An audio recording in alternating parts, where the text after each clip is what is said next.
Give it about 20 seconds or so.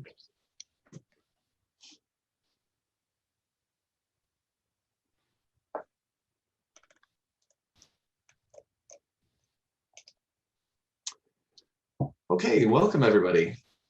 We're here today at the Digital Transformation in Government, and I have with me today Christian Sauvé from the Public Service Commission, who's going to give a talk on establishing a business-driven enterprise architecture practice in a smaller government agency. All right, I'm going to hand it over to Christian. Well, thank you, Jean.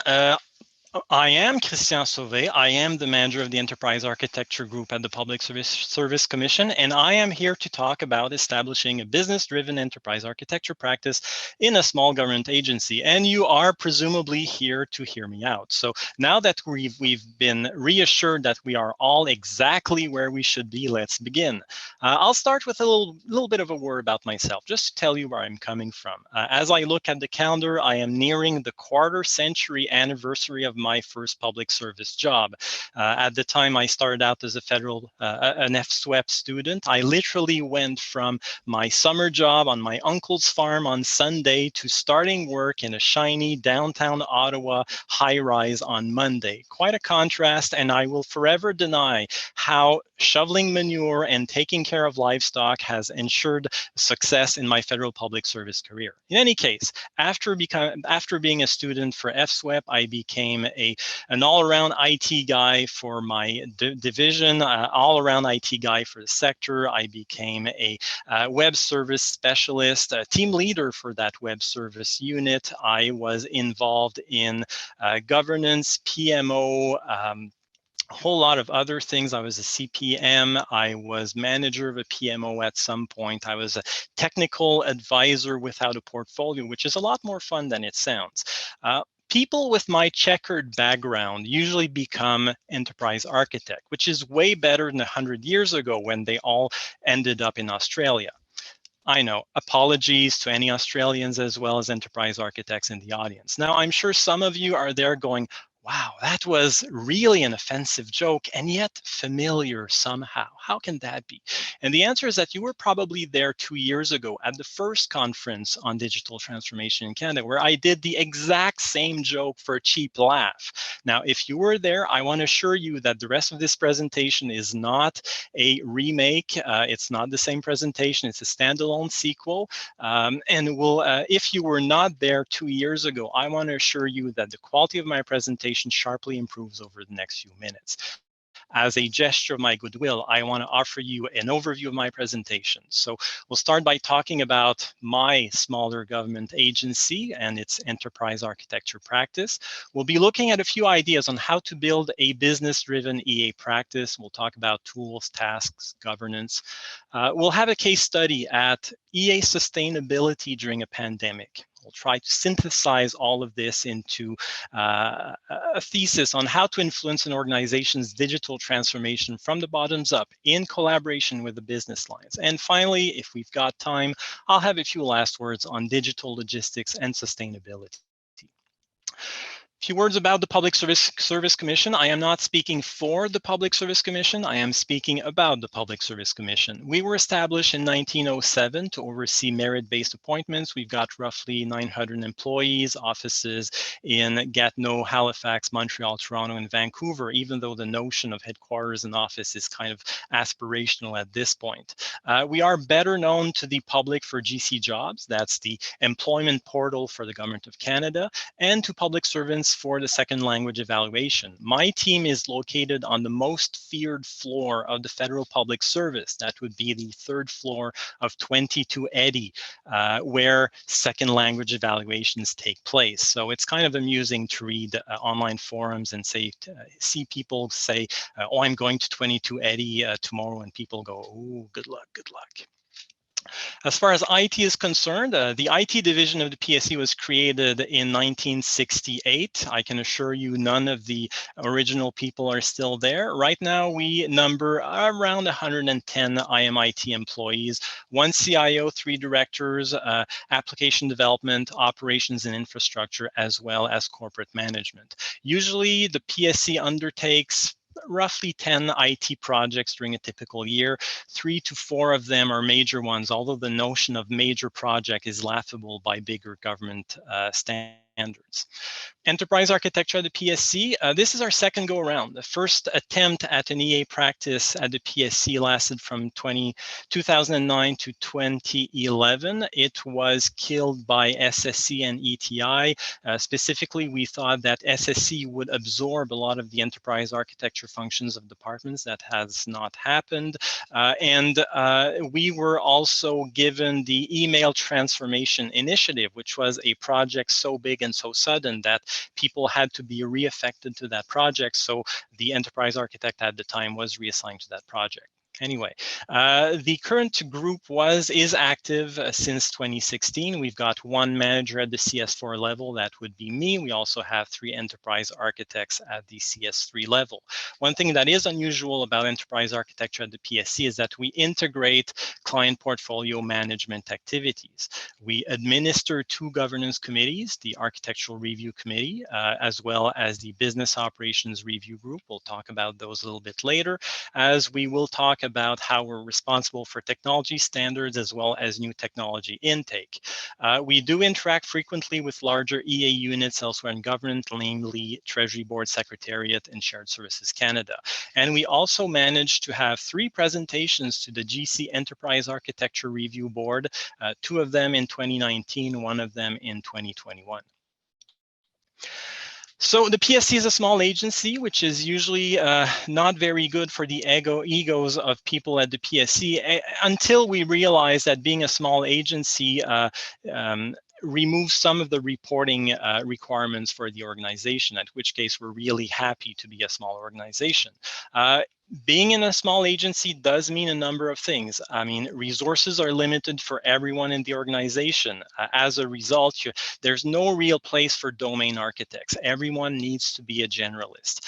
Many roles are filled haphazardly. The processes are not always formalized, and EA shares the director of corporate IMIT management with IT security, information management, and the project management office. I've been acting in that position. I can tell you it's a huge portfolio. And while we say that there are no enterprise architecture emergencies, which is good for work-life balance, it's not so good when comes the time to attract attention to your own issues and being able to drive them forward. However, small agency EA life has its good sides. EAs can shepherd files from inception to proposals for decision. Enterprise architecture can take a lot of complementary responsibilities that would otherwise be already assigned to other areas of the organization. We have the luxury of being much closer to business clients and IT colleagues as well. And one of the keywords of this presentation is going to be influence. How disproportionate our influence on IT management can be in a small agency compared to bigger agencies. Now, I've been a farmhand. It dismays me every time to see the bad press that silos get in government speak. Silos are noble creations. They exist for a reason. However, they're useless unless you can put things into the silos and take them out. Enterprise architecture, I believe, is at its best when it connects the organization's silos. But how can that work practically? In the next few slides, I'm going to present a number of ideas on how to strengthen the bond between EA and the business, and at the same time, how to strengthen the bond between EA and other IT colleagues. Now, I'll be clear, not all of those ideas are applicable in your organization for a number of reasons. Some of them may prove hazardous to your professional career, so handle them with care. My message is not, kids don't try this at home. My message is, kids do try this at home, but make sure you've got adult supervision. One of the first ideas, and this slide kind of summarizes everything I said 2 years ago. It's you have to make your EA foundational documents accessible. And by accessible, I mean accessible from being able to be made available to everyone, but also accessible from a cognitive standpoint. Everyone has to understand what you're doing. I firmly believe that in a small agency, an EA repository is not ideal because it locks away information from business clients and IT colleagues. please try to work in Word, in Excel, in PowerPoint, maybe Visio. The point is not to be inefficient. The point is being able to share those documents to everyone. 3 of our foundational documents are listed in the next 3 bullets. We have created an enterprise architecture blueprint roadmap. It's meant to show all of the activities that the IET department does. It's also meant to enable everyone to take a look and recognize themselves somewhere in that. This slide is a bit busy and complex. I'm not going to spend much time on it. However, it is included in the appendices of the document. So once this presentation is made available to everyone as a PDF, I guess, you'll be able to take a look at it. Another one of our foundational documents is technology bricks. So how to document standards and keep in account the evolution of technology. We found our answer in Gartner's technology bricks concept, which not only lists standards, but where they are in their life cycle as well. You're seeing an example to the right of your screen. We make links between time assessments, the roadmap, we review it with the architectural board, we approve it by management, and it is simple and clear enough that we can actually share with our clients, our business clients, whenever they ask us about our standards. There's been a few adaptations from the Gartner ideal of the technology bricks to the PSC's implementation of it, but not that much of it. And finally, one thing that's really important is to document your processes as an EA group. And you're seeing one case where we try to offer documentation to our business clients about how we do things. What you're seeing on screen is the new technology intake process. So initial analysis, SME consultation, recommendation by the ARC, approval by DMC. This slide is actually included in the new technology intake deck. And we go over it with the clients whenever we get new technology requests, just so that they can expect what will happen.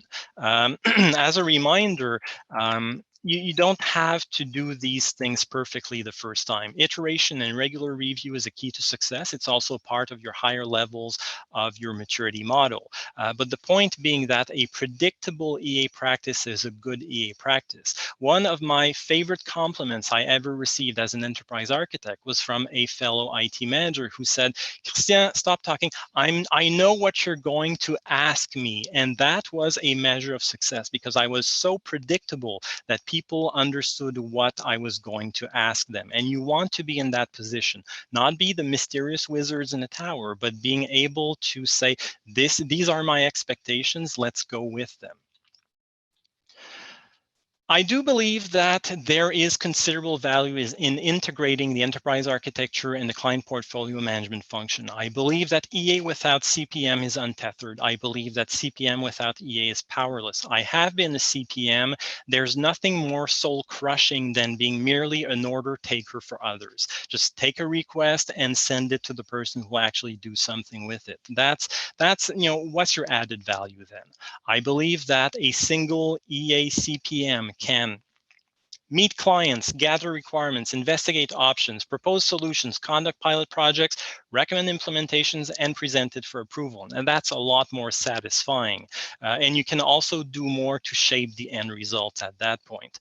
In our case, we were even able to manage a few smaller projects because it needed input from several areas. No one really wanted to take ownership of it. So we said, fine, we'll do it. And it was a smaller project, but we had the satisfaction of actually delivering something for the organization.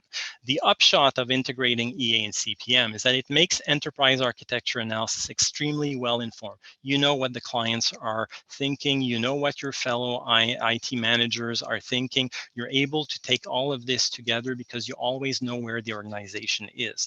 And I do believe that integrating EA and CPM, especially in smaller departments, does reduce the chances that EA will be so abstract as to be useless. I believe that a client-driven EA is a sustainable, long-lived EA practice, and that's not mere theoretical consideration when we know that EA shops can disappear if they're not very useful. A few ideas, your essential reading list. I mean, obviously, you're sleeping with your TOGAF training binder, preferably one autographed by Bob Weissman. But for your summer, you may want to branch out in a few other books that may inform your practice.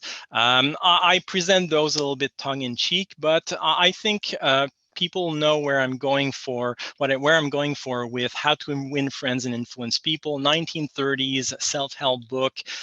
Really interesting, really good if you want to learn how to be professional in your dealings with fellow colleagues. I think that The Art of War is a pretty good way to be prepared for whatever the organization will throw at you. Just do a search and replace things like battles for meetings, and you'll have a pretty good idea of how it applies. Obviously, the job is going to turn political at some point. This is where a refresher on the advice provided to princes of Italian fiefdoms in the 16th century may be helpful. So have a look at the prince. Don't believe everything you read, but it may be kind of an interesting choice for your summer reading. But of course, everyone will ask, why is Harry Potter on the list? What's the adventures of a boy wizard battling evil forces has to do with enterprise architecture? And the answer is more than you think. A lot of people in first encountering Harry Potter, especially if they haven't read the books or seen the movies, assume that it's going to be about this all-powerful wizard who's going to, destroy evil with twin magic wands. But as you read the book, you realize that Harry Potter's strength lies elsewhere, in that he is able to make a lot of friends. He's insanely well connected. He's able to convince everyone to come to his help, to be able to organize them into a force for good. So read Harry Potter with the mind of, become Harry Potter, be kind-hearted, be pure of intention, learn how to speak to snakes. And I'm not going to develop that metaphor any further, but you're in the EA business to make friends, and that's one thing that the book or the series will tell you. On a more serious aspect, here's how to integrate the APM, the standards, and the planning. A lot of people dread the APM review cycle. You have to update all this information about your application portfolio.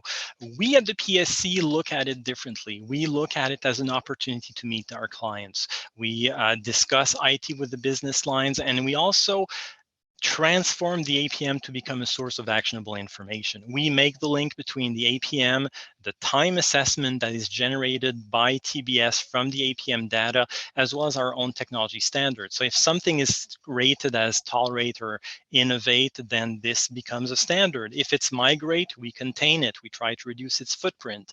If it's eliminate, then we slate it for decommission. We try to ensure that the APM results feed into yearly planning. A low assessment score should lead to new project proposals to replace those applications. And to be fair, this is now an explicit part of the TBS IT plan template. So it's not exactly original to the PSC. The proof of this approach is shown in two numbers. At the PSC, we were able to reduce the number of applications tracked in the APM from 73 to 49 in 6 years. And it wasn't a big project. It was just every single year you take a look at the lowest rated applications and you do something about it. So there's a way to use the APM to achieve your EA goals.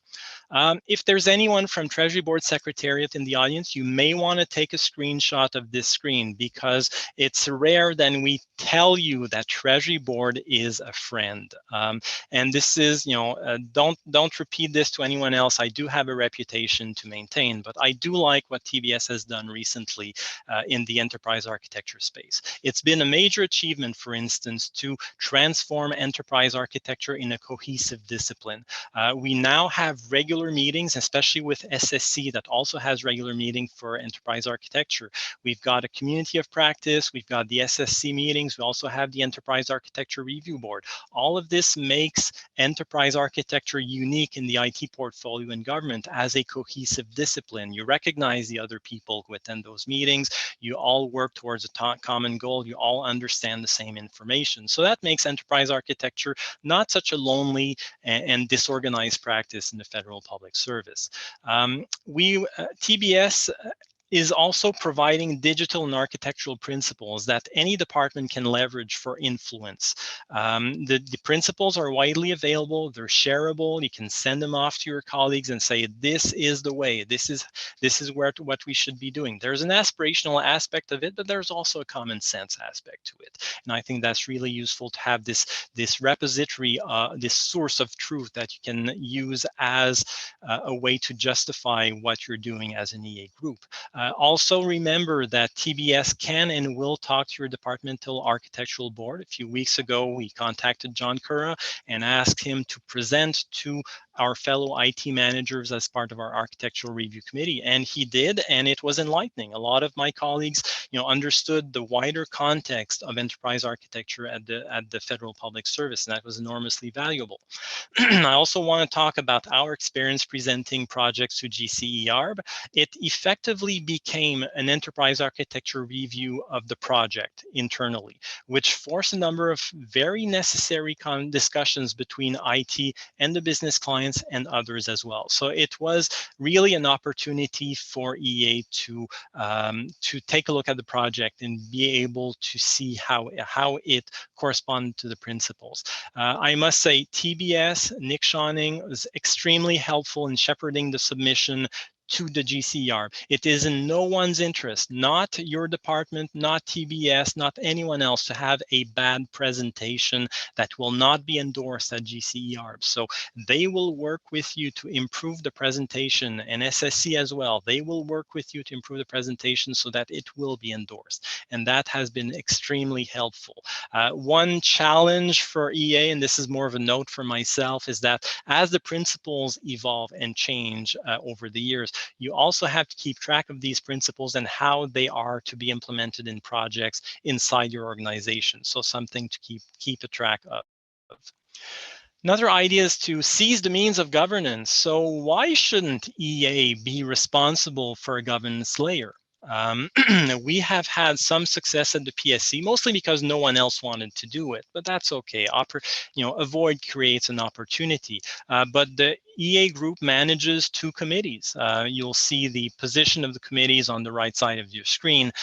So there's the Architectural Review Committee, which is a weekly meeting of IT managers, was formerly known, and this is a committee with a 20-year history, formerly known as a Technical Review Committee. It's become a regular touch point between enterprise architecture and especially the enterprise architects, as well as the other managers.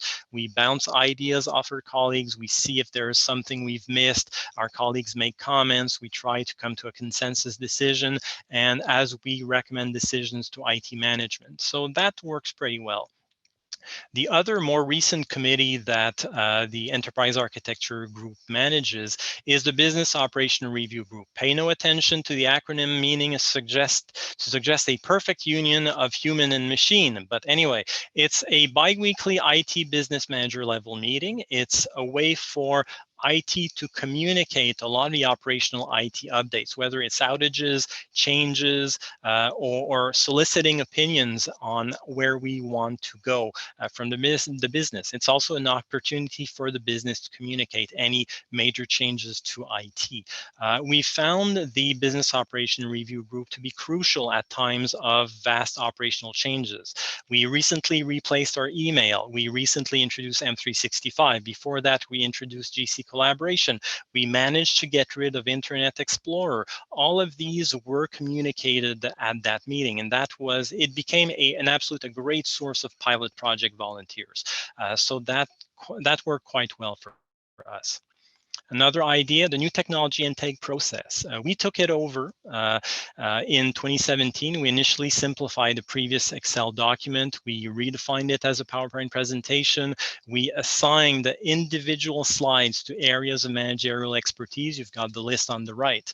We iteratively refine it every year. Every year we take a look at it and go, what issues emerged about it over the past year? What should we change? In 2021, for instance, we placed greater emphasis on the governance aspect of the document. We realized it was used by management to make decisions. So we bolstered that particular aspect of it. We inserted the governance history. We inserted a summary slide of costs and resources required to implement a new technology.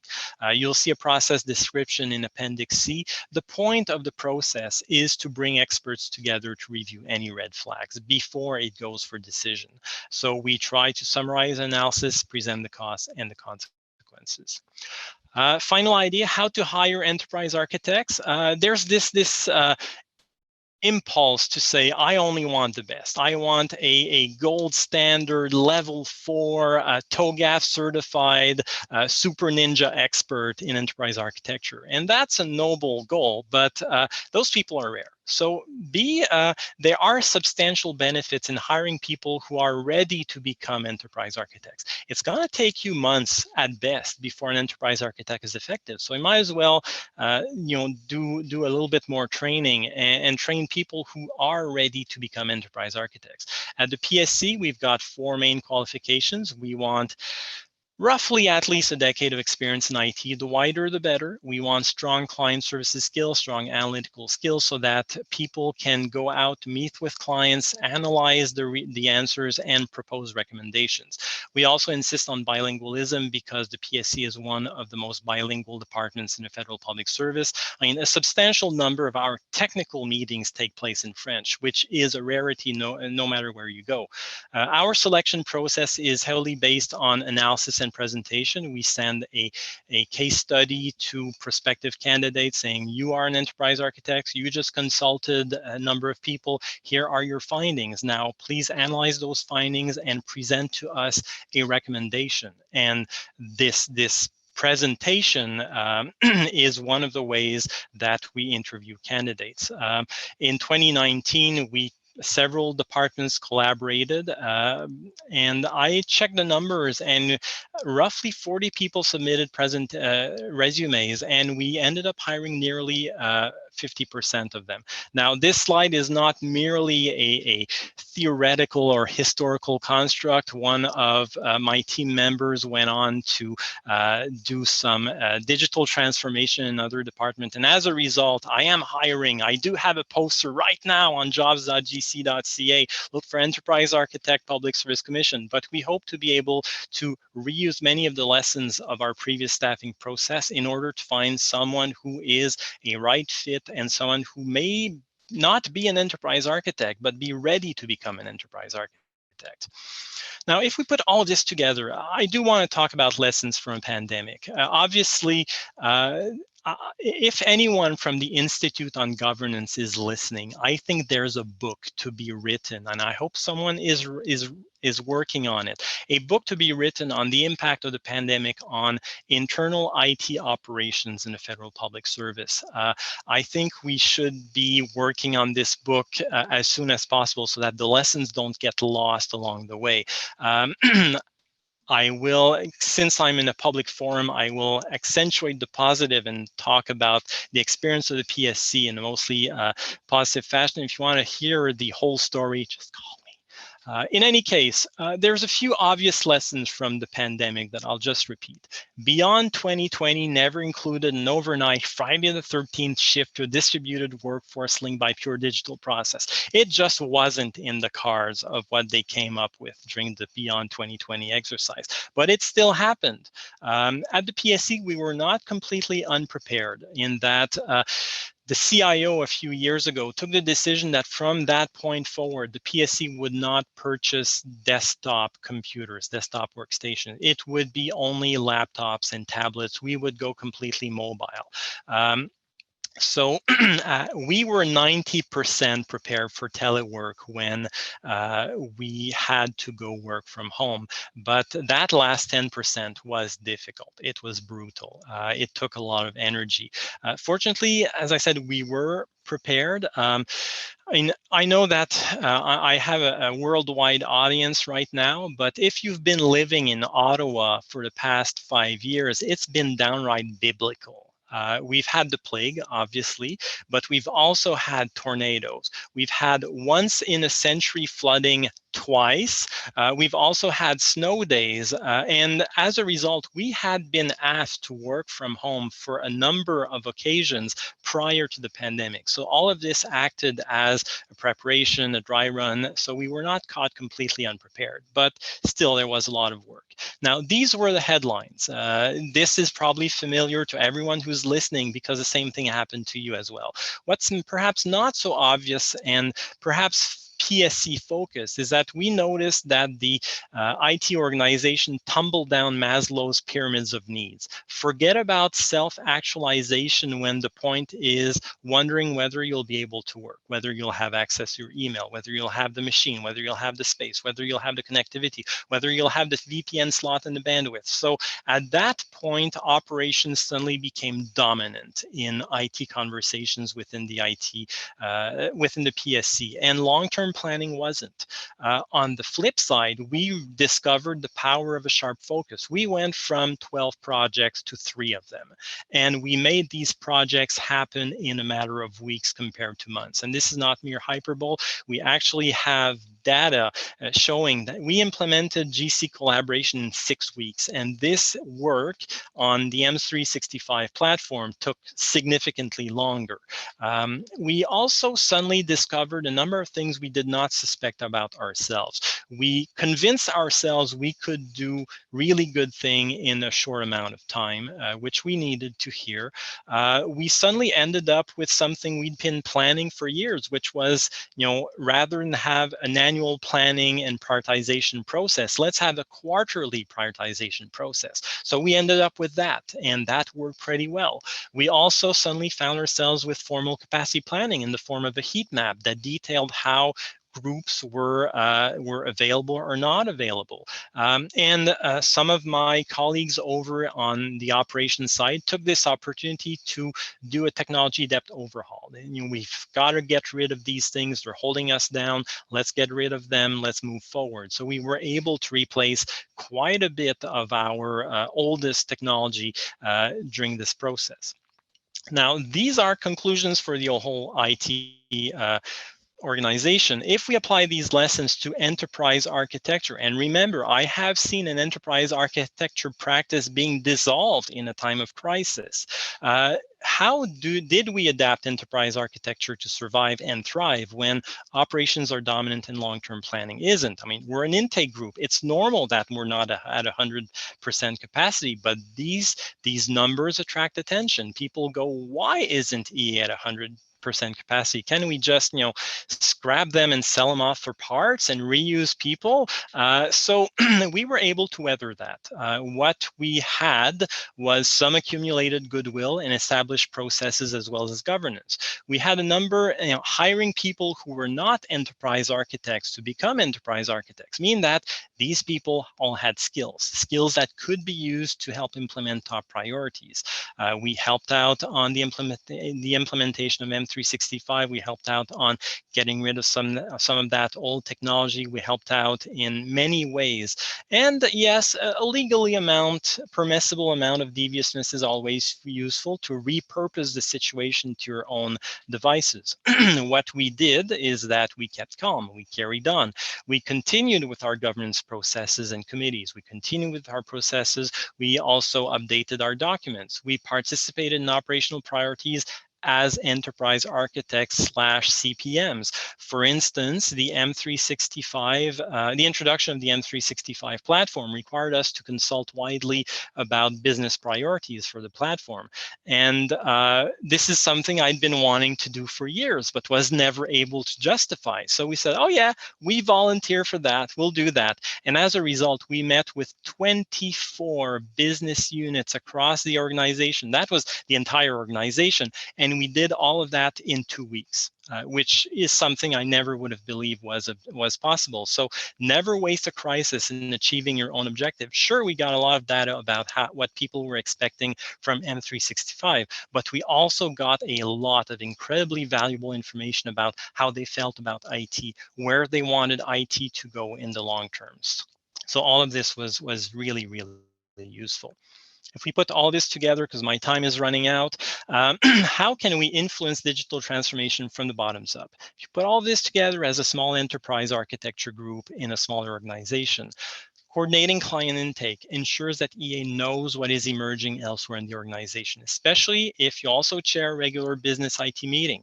Maintaining standards and APM also means that you can identify the aging areas of your infrastructure, propose replacement project, be there when people complain about things. That, yes, this is on our radar, this should be replaced. We can position EA as an analytical unit so that it solidifies our position to identify and propose changes according to a coherent agenda. One thing that we're hearing more and more now is, oh, we need an options analysis. Let's give it to EA so that the answer that EA will propose will be aligned with everything else that we know. Finally, administering new technology intake is not just about knowing what's coming down the pipe. It also means that EA gets to build consensus week after week with other managers and also be a regular participant at the IT management table to present those new technologies for approval. So you end up with a really interesting role as someone who can, again, that word, influence quite a bit, but also move things forward. And I think that the proof of this is to be found in how EA went through the pandemic crisis and arguably solidified its role during the whole process.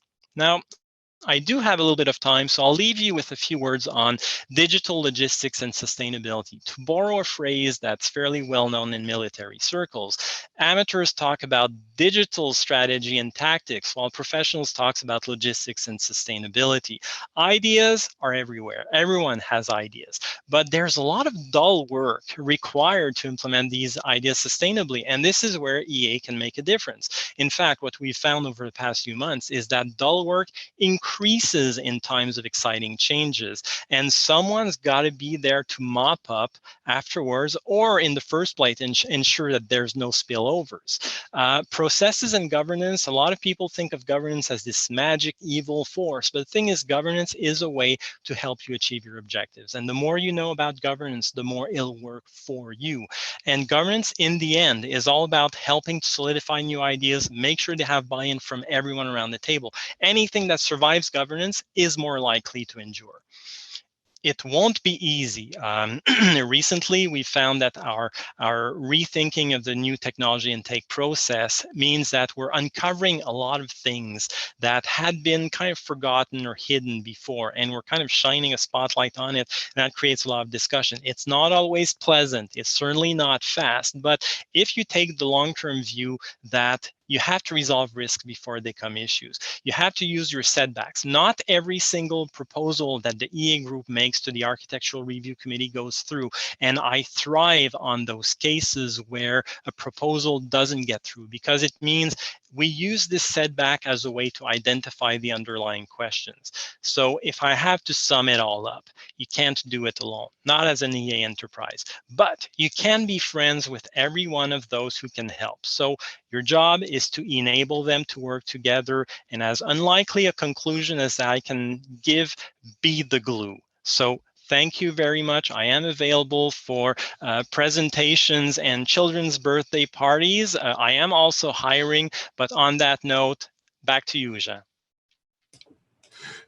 Well, thank you very much, Christian. That was very fun. We have a few questions. Why don't we go through some of those for now? Okay. So the first question is, does your organization have product managers, and what roles did they play? It's certainly yes and no, in that if I want to expose a little bit of inner laundry here, the system that powers GC Jobs has been managed as a product for a very long time. We are trying to adopt some of these product management techniques to the rest of our portfolio. It is a change of direction for the PSC. It is one of the files that EA is pushing quite a bit because we see it as the future. There are tremendous advantages in organizing product maintenance rather than doing it through a series of projects where an application just gets forgotten for a few years, and by the time you get back to it, there's so much technical debt accumulated that you don't know where to start. So this is something that we are pushing. We're not quite there yet. In fact, we're trying to go back to the way that PSRS was managed a few years ago. But this is something that is going to emerge as a significant, and innovation in an organization is not always about new tools, new technology. It can be about ways of doing things. And this is something that my group is keenly interested in. Thank you, Christian. We have another question, and relates to the guidance that or I guess the criteria that you were looking for in hiring EAs. Why would you ask for a decade of experience if it's supposed to be business driven? There seems to be a lot of emphasis on IT, even in governance. And the sad answer is that IT still pays the bill for those enterprise architects. We do think that if you get me someone with, a lot of diverse business experience, I will take a look at their resumes, no problem. But I do want someone who's reasonably familiar with technology in order to be able to do the analysis and being able to speak fluently to a lot of our colleagues. So as much as I don't exactly like the fact that enterprise architecture is still a creature of information technology. It's just that the IT world got there before the business world, especially in government context, where we've got enterprise architecture that's kind of formalized under the CIO. I don't entirely agree with that. I do wish it would change, but at this moment, I have to play the cards that I've got. So that's kind of the sad and unsatisfying answer, but I certainly see the point. Okay, great. There's another question we have from Mike.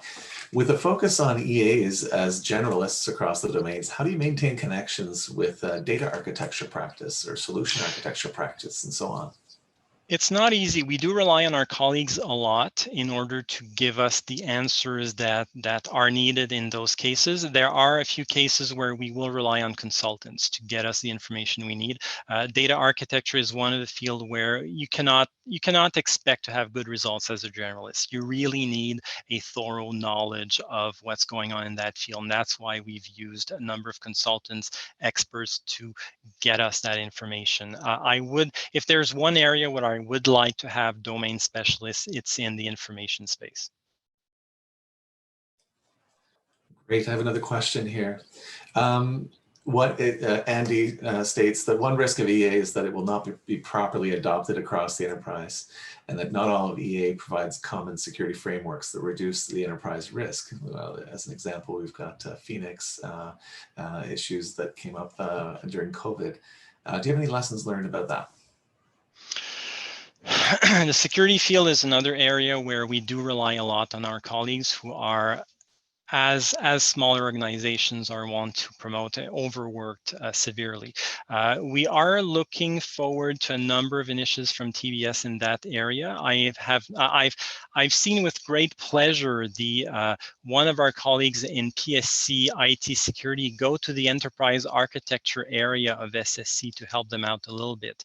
But I think this is another one area where we could stand to use a few more experts in the domain, even if it's for a short amount of time.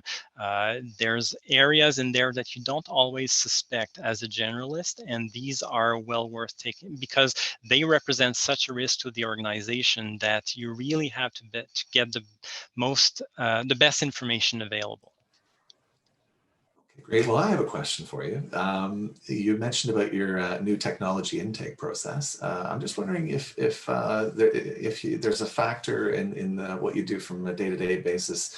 Do you make use of a business capability model or an application capability model?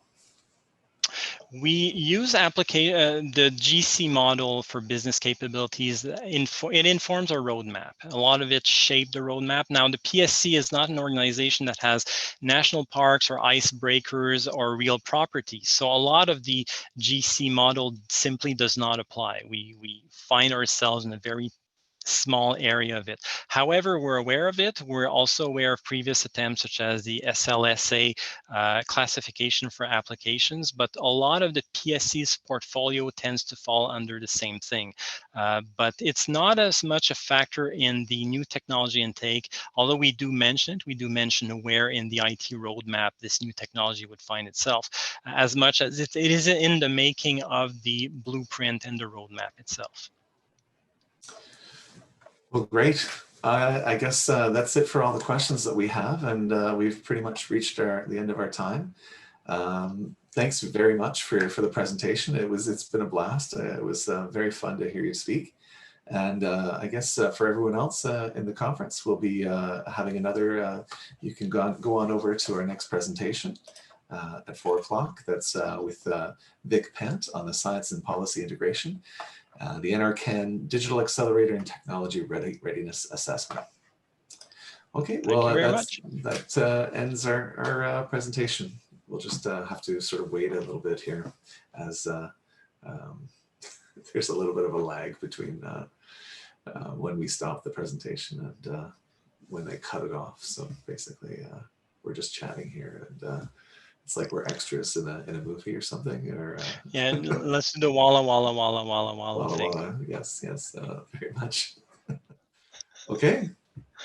Thanks again, Christian. We'll chat. All right. Again. Thank you very much.